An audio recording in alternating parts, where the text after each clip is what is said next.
As you learn about diagramming sentences, it's good to know something about the 8 different parts of speech. And don't worry, we're going to go through these in detail one by one. But in this lesson, I just want to give you a quick overview so that you can see the forest for the trees, so to speak. And I have a sentence here that has all 8 parts of speech. I'm going to go through it fairly quickly. Again, don't stress. We will do each part of speech by itself, but this will give you a good introduction. So the very first thing that we have is a noun. Okay, so a noun. And a noun is a person, place, thing, or idea. In this sentence, we have 2 examples. We have parrot, and we also have cage. The next one here is the verb. So the second example of a part of speech is the verb. That's often an action word. It can also be a state of being. And here we have has escaped. Has is a helping verb. Escaped is the main verb. And then we also have am. Okay, so am is a linking verb. We'll get to that at some point. And it describes a little bit more a state of being. I am very sad. The third part of speech is the pronoun.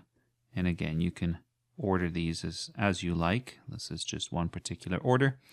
A pronoun stands in the place of a noun. So in this case, we have my, right, refers to a person. We have its, which refers back to parrot. There we go. And we also have I towards the end. So we have a few pronouns in this particular sentence. Our fourth one here, I'll just write it under the line because it's getting a bit messy, is the preposition. So the preposition, which we refer to as a structure word. A preposition relates it relates a noun or pronoun to the rest of the sentence. We have the example of from here, and it's telling you about how its cage, there's our noun, how that should be related to the rest of the sentence. And together, all of this forms a prepositional phrase.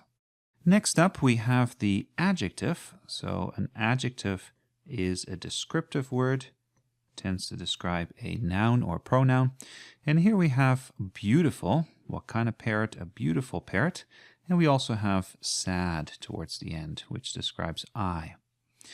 Then we have the adverb, and adverbs are quite tricky, so they do lots of different things. An adverb often describes a verb, but it can do other things as well. In this case, we have 2 adverbs. So we have now, which describes when I am very sad. Okay. And we also have earlier, later, we have very. So how sad? Very sad. And you can see how an adverb can also describe an adjective in this case. 2 parts of speech left. So our 7th one here is the conjunction. And a conjunction is a word that connects. It can connect just a couple of words. It can connect phrases. In this case, our conjunction is and. There's only one conjunction here.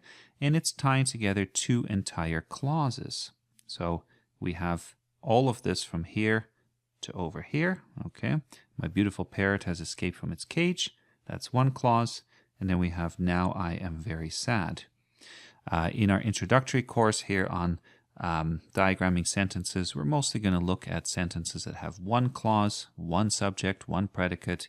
But eventually you'll also want to get to more complex sentences that have multiple clauses and therefore multiple subjects and predicates. Our very last one here is the interjection. So the interjection is fairly rare. It's an expression of emotion, and we have 2 here, alas and alack, and they're often loosely connected with the rest of the sentence. In this case, they're a sentence by itself, but you could also say, alas, comma, my beautiful parrot, and so on. Few quick notes as we finish things off here. So I've said 8 parts of speech. Some grammar books count a little bit differently. There's also a few terms that are kind of on the margins, like conjunctive adverb and determiner and things like that. So it's okay to have some disagreement about some of these terms. We'll fill in the gaps a little bit later as we go. And the final point here is that many words can function as multiple parts of speech. If you look, for instance, at its, right? Its, in this case, is describing cage. So what kind of cage? Its cage. And I used the wrong color there because now it looks like an interjection.